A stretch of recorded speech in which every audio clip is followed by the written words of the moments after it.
പ്രകൃതിയുടെ ഘടനയെ എങ്ങനെയാണ് നിങ്ങൾ മനസ്സിലാക്കിയിട്ടുള്ളത്? പ്രകൃതിയുടെ ഘടന, അതാണ് നമ്മുടെ ഇന്നത്തെ വിഷയം. അതിനെക്കുറിച്ച് പറയുന്നത് ഇവിടെ എങ്ങനെയാണ്: nature is A systemic network where organized elements create intelligent wholeness. മൂന്നാമത്തെ അധ്യായം, ആത്മജ്ഞാനത്തിലെ മൂന്നാമത്തെ അധ്യായം, പ്രകൃതി സമഗ്ര നിലനിൽപ്പ് നമ്മുടെ സ്ഥാനവും എന്നുള്ളതിൽ ഇന്നത്തെ വിഷയം പ്രകൃതിയുടെ വ്യവസ്ഥാഘടന എന്നുള്ളതാണ്. അതിൽ നമ്മൾ അഭിസംബോധന ചെയ്യുന്നത് മൂന്നാല് കാര്യങ്ങളാണ്. ഒന്നാമത്, എന്താണ് പ്രകൃതിയുടെ ഘടന, എന്താണ് ഈ സിസ്റ്റമിക് അല്ലെങ്കിൽ വ്യവസ്ഥാപിതം എന്ന ആശയം, വ്യവസ്ഥകൾ തമ്മിൽ എങ്ങനെയാണ് ബന്ധിപ്പിച്ചിട്ടുള്ളത്, എന്താണ് ഘടകങ്ങളും സമഗ്രതയും തമ്മിലുള്ള ബന്ധം തുടങ്ങിയ കാര്യങ്ങളാണ് നമ്മൾ ഇതിൽ പ്രതിപാദിക്കുന്നത്. നമുക്ക് നോക്കാം. ഏവർക്കും നമസ്കാരം. ശുഭകരമാകട്ടെ, ഈ ദിനം സന്തോഷകരമാവട്ടെ, സൗഖ്യകരമാകട്ടെ, അനുഭവങ്ങളും അനുഭൂതികളും നമ്മെ ഏവരെയും നയിക്കുമാറാകട്ടെ.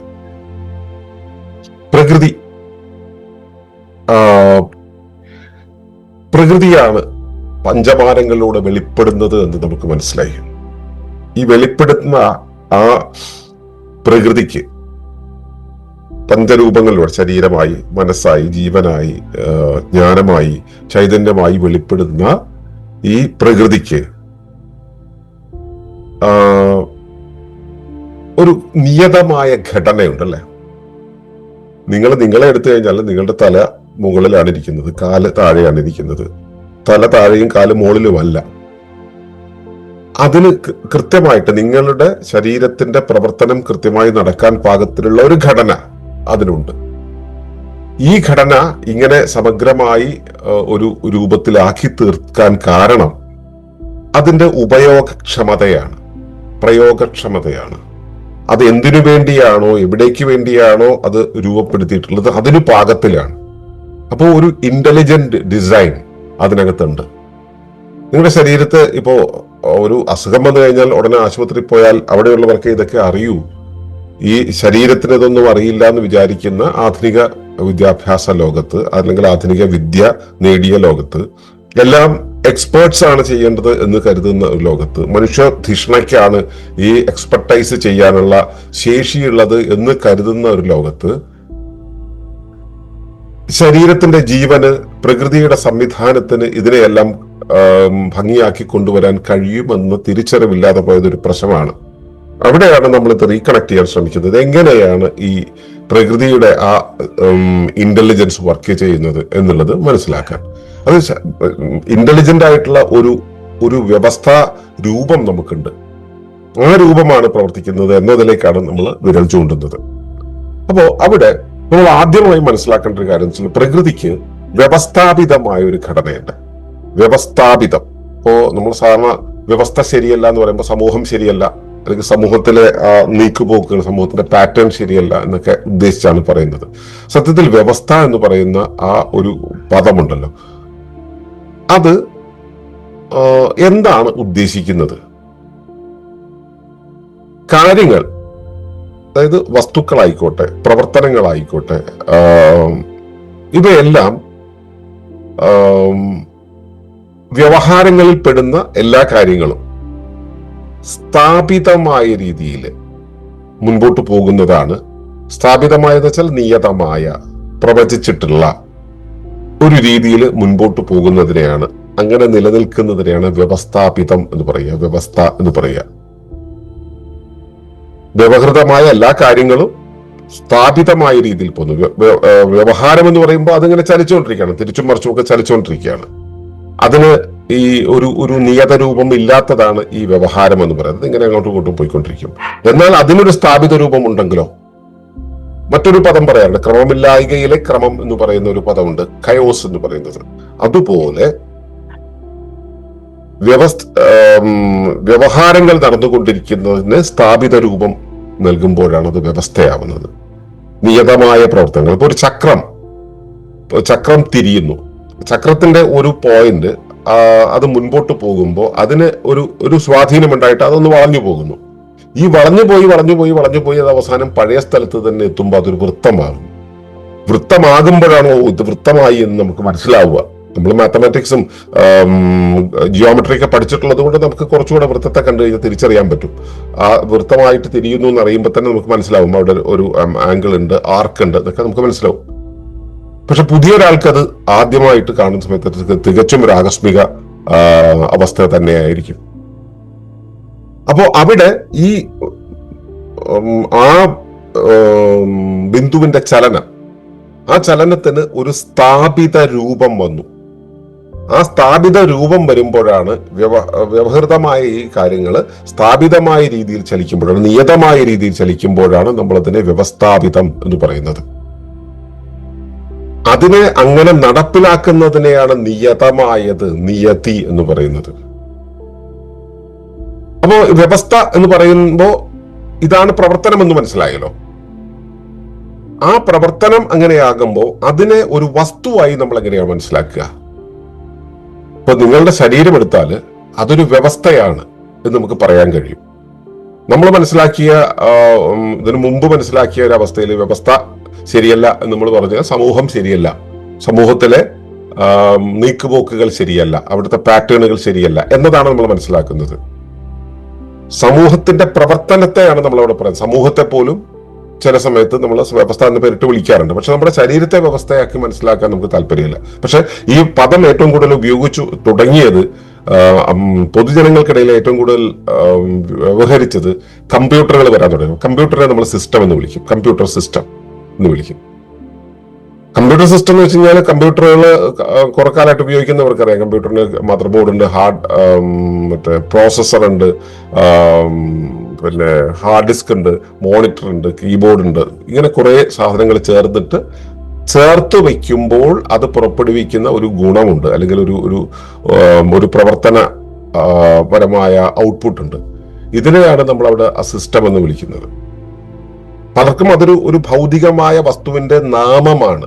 വ്യവസ്ഥ എന്ന് പറയുന്നത്, സിസ്റ്റം എന്ന് പറയുന്നത് ഒരു ഭൗതിക വസ്തുവിന്റെ നാമമായിട്ടാണ് മനസ്സിലാക്കുക. ശരിക്കും നാമമല്ല, അതൊരു പ്രവർത്തന തത്വമാണ്. എല്ലാം കൂടെ ചേർന്ന് ഒന്നായി പ്രവർത്തിക്കുന്ന ഒരു അവസ്ഥയാണ്. അത്രയേ ഉള്ളൂ. എല്ലാം കൂടെ ചേർന്ന് ഒന്നായി പ്രവർത്തിക്കുന്നു. നമ്മുടെ ശരീരത്തിലെ അവയവങ്ങളെല്ലാം കൂടെ ചേർന്നിട്ട് ശരീരമായി പ്രവർത്തിക്കുന്നു. അതൊരു വ്യവസ്ഥയാണ്. സമൂഹത്തിലെ മനുഷ്യരും മൃഗങ്ങളും ജീവജാലങ്ങളും എല്ലാം കൂടെ ചേർന്നിട്ട് ഒന്നായി പ്രവർത്തിക്കുന്നു. അപ്പൊ നമ്മളതിനെ പ്രാകൃതിക സമൂഹം എന്ന് പറയും. മനുഷ്യന്മാരെ ഒക്കെ കൂടെ ഒരുമിച്ച് പ്രവർത്തിക്കുന്നു, അതിനെ മനുഷ്യ സമൂഹം എന്ന് വിളിക്കും. അപ്പോൾ ഈ എല്ലാം കൂടെ ചേർന്ന് ഒരുമിക്കുന്ന ഒരവസ്ഥയാണ് വ്യവസ്ഥ എന്ന് പറയുക. വളരെ സിമ്പിൾ ആയിട്ട്. അതിനൊരു പ്രത്യേകത എന്ന് പറയുന്നത്, ഈ എല്ലാം കൂടെ ചേർത്ത് വയ്ക്കുമ്പോൾ ആകത്തുകയായി കിട്ടുന്നത് എന്താണോ അതിനേക്കാളും അധികമായിരിക്കും ഈ വ്യവസ്ഥയുടെ ഗുണം എന്ന് പറയുന്നത്. എന്നുവെച്ചാൽ നമ്മൾ സ്ഥിരം പറയുന്ന ഒരു ഉദാഹരണമുണ്ട്. സൈക്കിളിന്റെ ഘടകഭാഗങ്ങളെല്ലാം കൂടെ കടയിൽ നിന്ന് വാങ്ങിച്ചു കൊണ്ടുവന്ന് ഒരിടത്ത് അടുക്കി വെച്ച് കഴിഞ്ഞാൽ അത് സൈക്കിൾ ആവില്ല. അതിനെ സവിശേഷമായ രീതിയിൽ ഘടിപ്പിക്കണം. അതിനെയാണ് സംഘാടനം എന്ന് പറയുക. സംഘാടനം, സ്വയം സംഘാടനം ചെയ്യുന്നതിനാണ് ജീവൻ എന്ന് പറയുക. പ്രേരണ കൊണ്ട് സംഘാടനം ചെയ്യുന്നതാണ് പ്രേരിത സംഘാടനം എന്ന് പറയുക. അതൊക്കെ വിവിധതരം സംഘാടനങ്ങൾ. അതല്ല നമ്മുടെ ഇക്കോജൻസിസ് അല്ല നമ്മുടെ വിഷയം എന്നുള്ളത് കൊണ്ട് നമ്മൾ അതിലേക്ക് കയറുന്നില്ല. അപ്പോ സംഘടിപ്പിക്കുന്നതാണ് അതിന്റെ ഘടനയായിട്ട് മാറുന്നത്. അപ്പോ ഈ ഘടകഭാഗങ്ങളെല്ലാം കൂടെ ഒരുമിച്ച് ചേർക്കുമ്പോൾ, ഒരുമിച്ച് വയ്ക്കുമ്പോൾ എന്നല്ല, ഒരുമിച്ച് സംഘടിപ്പിക്കുമ്പോൾ ഇവയെല്ലാം കൂടെ ചേർന്നിട്ട് സൈക്കിൾ എന്നിട്ടുള്ള ഒരു സവിശേഷ ഉപകരണമായിട്ട് മാറും. സൈക്കിളിന്റെ മുകളിൽ കയറി ഇരുന്ന് നമുക്ക് ചവിട്ടിയാൽ മുൻപോട്ട് പോകും, താഴെ വീഴാതെ പോകാൻ പറ്റും. ഘടകഭാഗങ്ങൾക്ക് ആ ഗുണമില്ല. അപ്പോ സൈക്കിളിന് ആ ഘടകങ്ങളെല്ലാം കൂടെ ചേർന്നപ്പോൾ ഉണ്ടാകുന്നതല്ല സൈക്കിൾ എന്ന രീതിയിൽ സംഘടിപ്പിക്കപ്പെട്ടപ്പോൾ ഉണ്ടായത്. സൈക്കിൾ എന്ന രീതിയിൽ സംഘടിപ്പിക്കപ്പെട്ട ഒരവസ്ഥയാണ് വ്യവസ്ഥാപിതം എന്ന് പറയുന്നത്. സ്ഥാപിതമായ ഒരു പ്രവർത്തനത്തിലൂടെയാണ് അത് പിന്നെ മുൻപോട്ട് പോകുന്നത്. ഘടകങ്ങളെല്ലാം തന്നെ ഒരുമിച്ച് ചേരുമ്പോൾ അതിനൊരു സ്ഥാപിത രൂപം ഉണ്ടായി എന്നുള്ളത് കൊണ്ടാണ് അതിന് ആ സവിശേഷ സ്വഭാവം വരുന്നത്. അതുകൊണ്ടാണ് ഇതിന്റെ വ്യവസ്ഥ എന്ന് പറയുന്നത്. അപ്പൊ വ്യവസ്ഥയുടെ പ്രത്യേകത വെച്ചാൽ എല്ലാം കൂടെ ചേർന്നിട്ട് ഒരു ശരീരമായി പ്രവർത്തിക്കുമ്പോൾ എല്ലാം കൂടെ ചേർന്നപ്പോൾ ഉണ്ടായതിനേക്കാളും അധികമായ ഒരു ഗുണം അതിന് വന്നു ചേരും. ആ സവിശേഷ ഗുണം ദ മോർ എന്ന് പറയുന്നതാണ് വ്യവസ്ഥയെ വ്യവസ്ഥയാക്കുന്നത്. ഈ സവിശേഷത എന്നുള്ളത് നമുക്ക് സാധാരണ രീതിയിൽ അനുഭവിക്കാനേ പറ്റുള്ളൂ. നമുക്കതിനെ വേർപിരിച്ചു കഴിഞ്ഞാൽ നമുക്ക് തിരിച്ചറിയാൻ കഴിയില്ല. ഇപ്പൊ ഒരു സൈക്കിളിനെ പാർട്ട് ബൈ പാർട്ട് ആയിട്ട് പിരിച്ചു കഴിഞ്ഞാൽ പിന്നെ സൈക്കിളിന്റെ ആ ചവിട്ടി കൊണ്ടുപോകുന്ന ഗുണം നമുക്ക് കാണാൻ കഴിയില്ല. ഇതെല്ലാം കൂടി ഒരുമിച്ച് ചേരുമ്പോൾ മാത്രമേ ആ ഗുണം ഉണ്ടാവുള്ളൂ. ജീവനുള്ള ശരീരത്തിലെ ഓരോ അവയവങ്ങളും പീസ് പീസായി കഴിഞ്ഞിട്ടുണ്ടെങ്കിൽ അവിടെ ജീവൻ എന്നുള്ള ആ ഒരു അവസ്ഥ ഉണ്ടാവില്ല. ജീവൻ ഉണ്ടാകണമെങ്കിൽ, ജീവൻ എന്നുള്ളത് നമുക്ക് തിരിച്ചറിയണം എന്നുണ്ടെങ്കിൽ ഇവയെല്ലാം കൂടെ ഒരുമിച്ച് ചേർന്ന് നിൽക്കുന്നതായിരിക്കണം. അപ്പോ ഈ രൂപത്തിൽ ഒരുമിച്ച് ചേരുമ്പോൾ ഉണ്ടാകുന്നതാണ് വ്യവസ്ഥ. ആ വ്യവസ്ഥയുടെ സവിശേഷത എന്ന് പറയുന്നത് ഒരുമിച്ച് ചേർന്നപ്പോൾ അധികമായതുണ്ടായതാണ്. ഇത് ക്ലിയർ ആയിട്ട് മനസ്സിലായിട്ടുണ്ടാവും എന്ന് വിചാരിക്കുന്നു. ഇതിനെയാണ് വ്യവസ്ഥാപിതം അഥവാ സിസ്റ്റമിക് എന്ന് പറയുക. വ്യവസ്ഥാപിതം.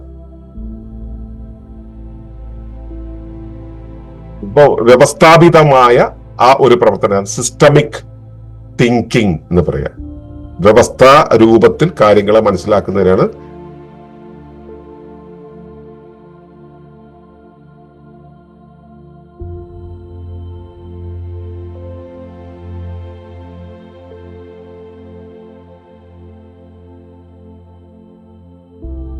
മ്യൂട്ടായിപ്പോയി.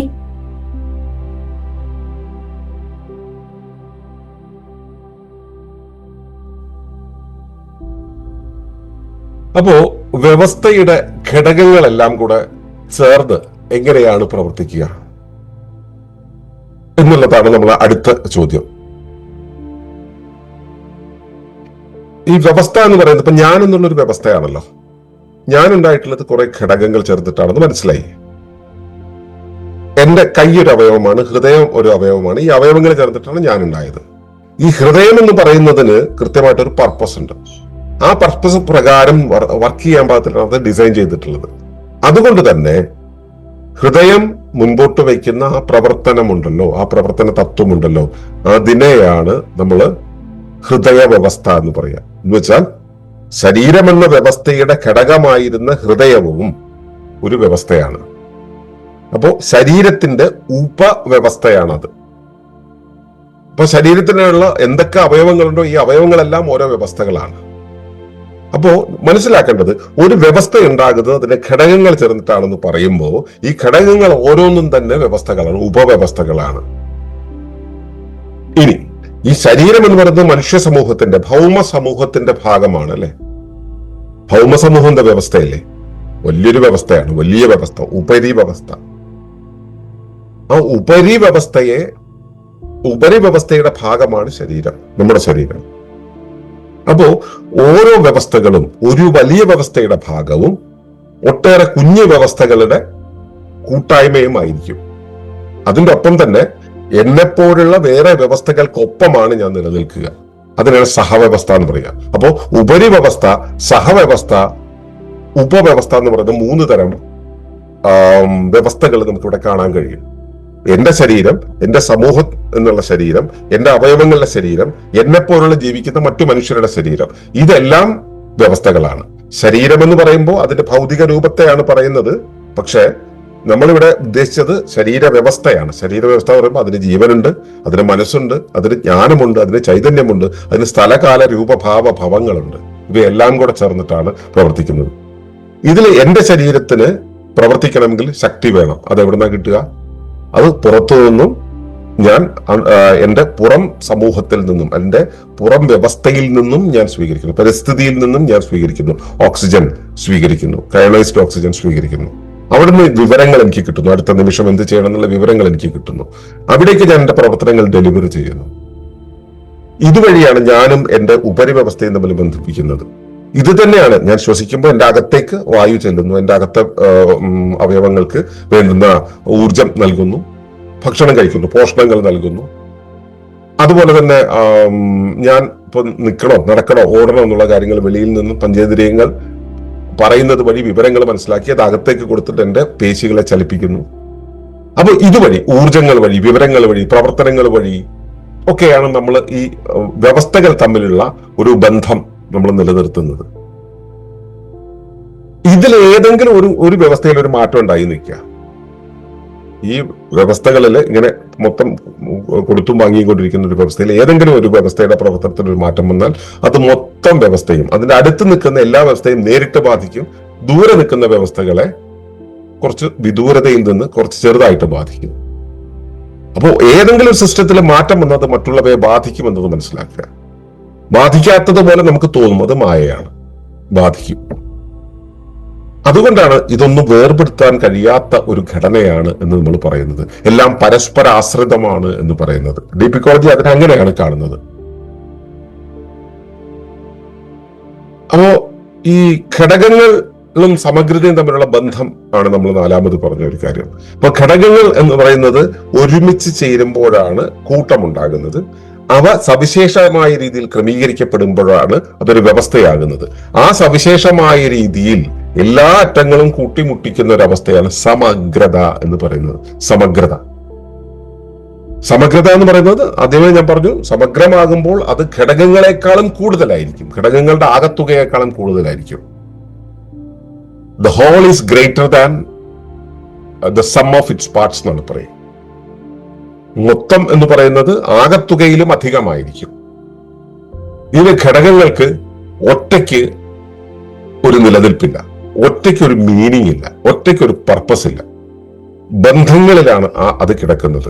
അതിന് ആ ഭൗതിക വസ്തുവിനെ മാത്രം കണ്ടു കഴിഞ്ഞാൽ നമുക്കിത് പിടികിട്ടില്ല.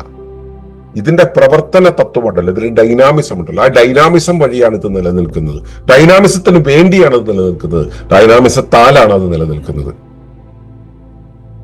അപ്പോ ഒരു വ്യവസ്ഥയുടെ ഘടകങ്ങളെല്ലാം കൂടെ ചേർന്ന് പ്രവർത്തിക്കുമ്പോൾ ആ പ്രവർത്തനത്തിൽ ഈ കൊടുക്കൽ വാങ്ങലായിട്ട് കൊടുക്കുന്ന മറ്റേ ദ്രവ്യമായിക്കോട്ടെ, ഊർജമായിക്കോട്ടെ, വിവരങ്ങളായിക്കോട്ടെ, പ്രവർത്തനങ്ങളായിക്കോട്ടെ, ഇവയെല്ലാം കൊടുക്കുകയും വാങ്ങുകയും ചെയ്യുന്നത് വഴിയാണ് ബന്ധം നിലനിൽക്കുന്നത്.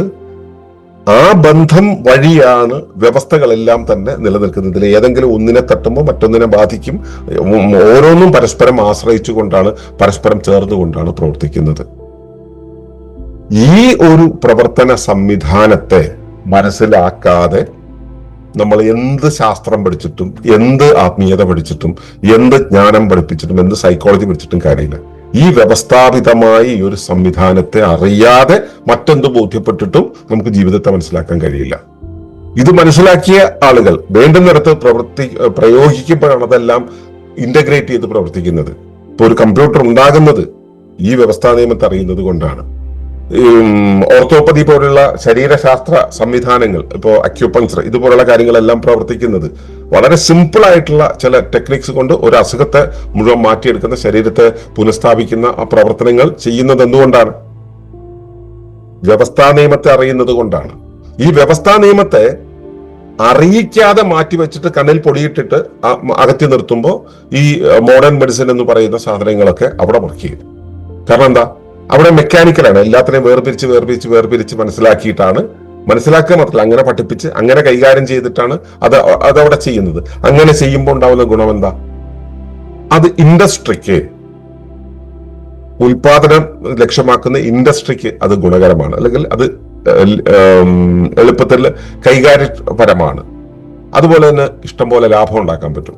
എന്നാൽ വ്യവസ്ഥാപിതമായ ഒരു സംവിധാനത്തെ ബോധ്യപ്പെട്ട് അതിനെ കൈകാര്യം ചെയ്യുമ്പോൾ ഇതിന്റെ ആവശ്യമില്ല. നമ്മുടെ സാമൂഹ്യ വ്യവസ്ഥ, കുടുംബ വ്യവസ്ഥ, രാഷ്ട്ര വ്യവസ്ഥ എല്ലാം വ്യവസ്ഥകളായിട്ടാണ് നിൽക്കുന്നത്. ഇതിന്റെ കീ അറിഞ്ഞവർക്ക്, അത് വ്യവസ്ഥയാണെന്ന് മനസ്സിലാക്കി ആ കീ അറിഞ്ഞവർക്ക് കീയിൽ തൊട്ടാൽ മതി. ആ കീയിൽ തൊട്ടാൽ മതി, വേണ്ടതൊക്കെ വർക്ക് ചെയ്തോളൂ. അതറിയാത്തവർക്ക് ഇത് ഇടപരിച്ച് ഓരോ ഭാഗങ്ങളായിട്ട് ട്യൂൺ ചെയ്ത് കൊണ്ടുപോകേണ്ടി വരും. അതുകൊണ്ടാണ് നമ്മൾ ആത്മീയതയെ പഠിക്കുമ്പോഴും, ശാസ്ത്രീയതയെ പഠിപ്പിക്കുമ്പോഴും, സമൂഹ നിർമ്മാണത്തെ പഠിക്കുമ്പോഴും, ഇക്കോ വില്ലേജിന്റെ നിർമ്മാണത്തെ പഠിക്കുമ്പോഴും നമ്മൾ വ്യവസ്ഥാ നിയമത്തെ ഇത്രയേറെ പ്രാധാന്യം നൽകി മനസ്സിലാക്കുന്നത്. ഇനി മനസ്സിലാക്കുക, നമ്മൾ പ്രകൃതി എന്നുള്ള കോണ്ടെക്സ്റ്റിലാണ് നമ്മൾ സംസാരിച്ചു വരുന്നത്. അപ്പൊ പ്രകൃതി എന്ന് പറയുന്നത് വ്യവസ്ഥകളുടെ ഒരു സജീവമായിട്ടുള്ള ജാലികയാണ്. ജാലിക എന്ന് വെച്ചാൽ നെറ്റ്വർക്ക്. ഇഷ്ടം പോലെ വ്യവസ്ഥകൾ, അകത്ത് വ്യവസ്ഥകൾ, പുറത്ത് വ്യവസ്ഥകൾ, സഹവ്യവസ്ഥകൾ, ഈ വ്യവസ്ഥകളെല്ലാം കൂടെ ചേർന്നു നിൽക്കുന്ന ഒരു വലിയ നെറ്റ്വർക്കിനെയാണ് നമ്മൾ പ്രകൃതി എന്ന് പറയുക. പ്രകൃതി തന്നെ ഒരു വ്യവസ്ഥയാണ്. ഈ എല്ലാ വ്യവസ്ഥകളും പരസ്പരം ബന്ധിതങ്ങളാണ്, എല്ലാ വ്യവസ്ഥകളും പരസ്പരം ആശ്രിതങ്ങളാണ്. ഇവയുടെ ഈ സമഗ്രത എല്ലാം കൂടെ ചേർന്ന് നിൽക്കുന്ന ഈ അവസ്ഥ ബോധ്യപ്പെട്ടാൽ മാത്രമേ നമുക്ക് പ്രകൃതി എന്ത് എന്ന് മനസ്സിലാവുള്ളൂ. പ്രകൃതിയുടെ ആത്മം എന്ത്, പ്രകൃത്യാത്മം എന്ത് എന്ന് മനസ്സിലാവുകയുള്ളൂ. നമ്മൾ അതിലെ ഘടകങ്ങളെ മാത്രം കാണുന്ന സമയത്ത് അപൂർണമായ ബോധത്തിലാണ് ഇതിനെ നമ്മൾ സമീപിക്കുന്നത്. ഈ ബന്ധങ്ങളും സമഗ്രതയും കാണാൻ കഴിയുമ്പോഴാണ് നമുക്ക് യഥാർത്ഥ ബോധമുണ്ടാവുക.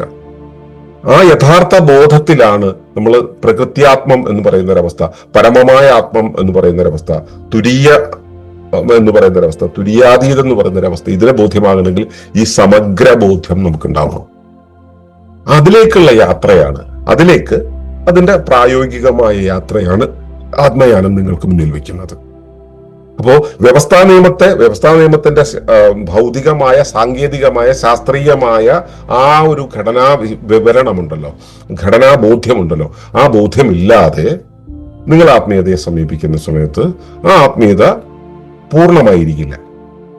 വ്യവസ്ഥാന്റെ പേരിലോ നമ്മളിവിടെ പറയുന്ന തിയറികളുടെ പേരിലോ ഒന്നും പഠിക്കണമെന്നില്ല. നിങ്ങൾക്ക് ഏത് വിധത്തിലാണെങ്കിലും അതിനെക്കുറിച്ചുള്ളൊരു ബോധം ഉണ്ടായാൽ മതി. നമുക്കത് കുറച്ചുകൂടെ എളുപ്പത്തിൽ, ഈ തക്കാളി കഥകൾ പറയുന്നത് പോലെ അവിടെ സ്വിച്ച് ഇട്ടപ്പോൾ ഏതോ ലൈറ്റ് കത്തി എന്ന് പറയുന്ന രീതിയിലല്ല നമ്മളിത് പറയുന്നത്. നമ്മൾ അതിനെ സാങ്കേതികമായി കൃത്യമായി ബോധ്യപ്പെടുത്തിയാണ് മുന്നോട്ട് പോകുന്നത്. അങ്ങനെ തന്നെ വേണം നിർബന്ധമൊന്നുമില്ല. പക്ഷെ നിങ്ങൾക്ക് വ്യവസ്ഥ എന്നുള്ള കാര്യത്തെക്കുറിച്ച് മനസ്സിലാക്കുമ്പോൾ പ്രകൃതി എന്താണെന്ന് മനസ്സിലാവും. പ്രകൃതി എന്താണെന്ന് മനസ്സിലാവുമ്പോൾ നിങ്ങൾ എന്താണെന്ന് മനസ്സിലാവും. അതിൽ നിങ്ങളുടെ സ്ഥാനം എന്താണെന്ന് മനസ്സിലാവും. നിങ്ങളും പ്രകൃതിയും വേറിട്ടതല്ല എന്ന് മനസ്സിലാവും. അവിടെ നിങ്ങളുടെ സ്പർശനീയമായ ആത്മമോ, സ്വന്തമാക്കി വെച്ചിട്ടുള്ള ആത്മമോ, അല്ലെങ്കിൽ നിർമ്മിതമായ ആത്മമോ, അതീതമായ ആത്മമോ, അല്ലെങ്കിൽ പരമമായ ആത്മമോ, പ്രകൃതി ആത്മമോ ഒക്കെ എന്താണ്, അവ തമ്മിലുള്ള ബന്ധം എന്താണെന്ന് കൃത്യമായിട്ട് ബോധ്യമാവും. അവിടെ നിന്നുകൊണ്ട് വേണം നമുക്ക് ഇതിനെ അനുഭവിക്കാനും അതിനെ കൈകാര്യപരമായി കൊണ്ടുപോകുവാനും. അതിലേക്കുള്ള പാകം, നിരീക്ഷണം നിങ്ങളിൽ ഉണ്ടാകട്ടെ എന്ന് പ്രാർത്ഥിക്കുകയാണ്. നന്ദി, നമസ്കാരം. തുടർന്നു കാണുന്നതിന് മുമ്പായി ഈ വിഷയം ഇഷ്ടമായെങ്കിൽ ഒന്ന് ലൈക്ക് ചെയ്യുക, കമന്റ് ചെയ്യുക, ഷെയർ ചെയ്യുക. നിങ്ങൾ പ്രകൃതിയെ ഇഷ്ടപ്പെടുന്നുവെങ്കിൽ ഈ ചാനൽ സബ്സ്ക്രൈബ് ചെയ്യുക.